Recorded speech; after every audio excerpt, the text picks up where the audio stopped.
দেখতে পাচ্ছেন আমি শসা দিয়ে পাঙ্গাস মাছ দিয়ে রান্না করছি। তো কিভাবে রান্না করলাম সেটাই দেখাবে। প্রথমে শসা কেটে নিয়েছি পাঙ্গাস মাছ হলুদ মরিচ দিয়ে মাখিয়ে, আর পেঁয়াজ মরিচ কুচি নিয়েছি, মরিচের গুঁড়ো নিয়েছি, সম্পূর্ণ মশলাটা উপকরণ একসাথে নিয়েছি। তো দেখতে পাচ্ছেন চুলাতে কিন্তু আমি প্যান বসিয়ে দিয়েছি।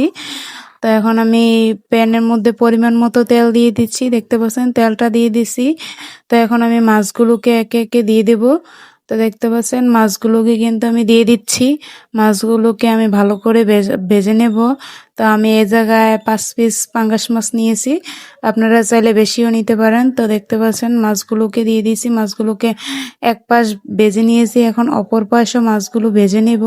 তো দেখতে পাচ্ছেন মাছগুলো কিন্তু প্রায় ভাজা কমপ্লিট।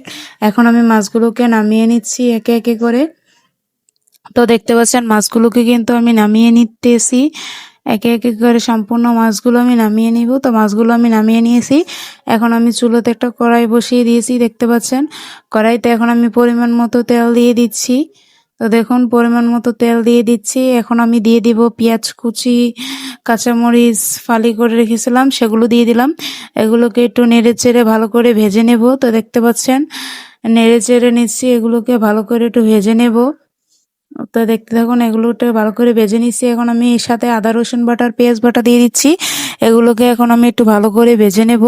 তো দেখতে পাচ্ছেন এগুলোকে ভালো করে ভাজার জন্য একটু নেড়ে চেড়ে নিচ্ছি ভালো করে ভেজে তারপর এটার সাথে তো দেখতে পাচ্ছেন ভাজাটা প্রায় কমপ্লিট। এখন আমি অল্প পরিমাণে পানি দিয়ে দিচ্ছি। তো পানির সাথে এখন আমি সম্পূর্ণ মশলাটা অ্যাড করে দেব। তো দেখতে পাচ্ছেন মশলাগুলো কিন্তু আমি অ্যাড করে দিয়েছি। তো মশলাগুলো দিয়ে ভালো করে নেড়ে চেড়ে দিচ্ছি মশলাটা কষানোর জন্য। তো মশলাটাকে আমি এখন একটু কষিয়ে নেব। তো দেখতে পাচ্ছেন মশলাটা কিন্তু কষানো হয়ে গেছে। এখন আমি শসা কেটে রেখেছিলাম, শসাগুলো দিয়ে দিচ্ছি, দিয়ে ভালো করে একটু নেড়ে চেড়ে দিচ্ছি। তো দেখতে পাচ্ছেন শসাগুলোকে দিয়ে কিন্তু আমি ভালো করে নেড়ে চেড়ে মিশিয়ে দিচ্ছি মশলার সাথে। এগুলোকে এখন আমি একটু কষিয়ে নেব। তো দেখতে পাচ্ছেন শসাগুলো কিন্তু ভালো করে নেড়ে চেড়ে সম্পূর্ণ নেড়ে চেড়ে দিয়েছি। অল্প একটু পানি দিয়ে দিচ্ছি কষানোর জন্য। তো দেখতে পাচ্ছেন এখন আমি ঢাকনা দিয়ে দেব, কিছুক্ষণ কষিয়ে নিব। তো দেখতে পাচ্ছেন শসা তরকারিটা কিন্তু আমি কষিয়ে নিয়েছি। তো প্রায় কষানো হয়ে গেছে শসাটা তো কষিয়ে নিয়েছি। এখন আমি এটাকে নেড়ে চেড়ে ভালো করে এখন আমি পানি দিয়ে দেবো। তো দেখতে পাচ্ছেন পরিমাণ মতো পানি দিয়ে দিচ্ছি। এখন আমি 1.5 মগ পানি দিয়েছি।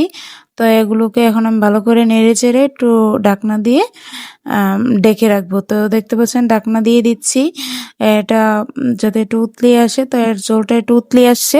এখন আমি ভেজে রাখা মাছগুলোকে দিয়ে দিচ্ছি একে একে। দেখতে পাচ্ছেন ভেজে রাখা মাছগুলো দিয়ে একটু নেড়ে চেড়ে দিচ্ছি। তো এখন আমি কিছুক্ষণ রান্না করে নেব। তো রান্নাটা কিন্তু প্রায় আমার শেষের দিকে। এখন